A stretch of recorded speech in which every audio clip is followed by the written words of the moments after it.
There are literally thousands of books on public speaking available on Amazon. Most of them have some page or paragraph telling people what to do if they say the word or these verbal tics that come out sort of clutter up what we're saying.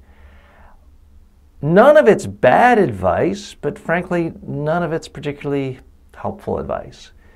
Because it always says things like, instead of saying just pause. Well, no kidding. But if it were that easy, I wouldn't need to read a book about public speaking. People give all sorts of advice: meditate, drink green tea, count to 3 quietly inside, things that I find for most people simply aren't practical. It just doesn't work. What I do when someone comes to me for a public speaking training or media training, we'll record them. If we see they have lots of uhs and ums come out, I'll just ask them, hey, James, do you want to get rid of the ums and uhs? Sure.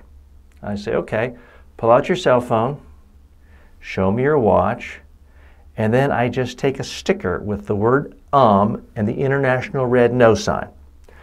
You know, like no left-hand turn, no parking, no no I put it on their cell phone.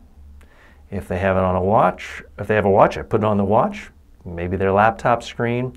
And after a week, your brain has been reconditioned not to say or It's highly effective. It really works. So any advice you get, you've got to look at it through the prism of not just does it sound good or make sense, but can you actually apply it and make it work? With the tip I just gave, you can do it at home. You can do it, just type up the word cut it out, get a red magic marker, put the red circle around it, the slash mark, and then tape it on your watch or your cell phone. I'm TJ Walker. I help people speak more effectively and eliminate things like uhs and ums. If you want more tips, you can get them for free at mediatrainingworldwide.com. Thanks.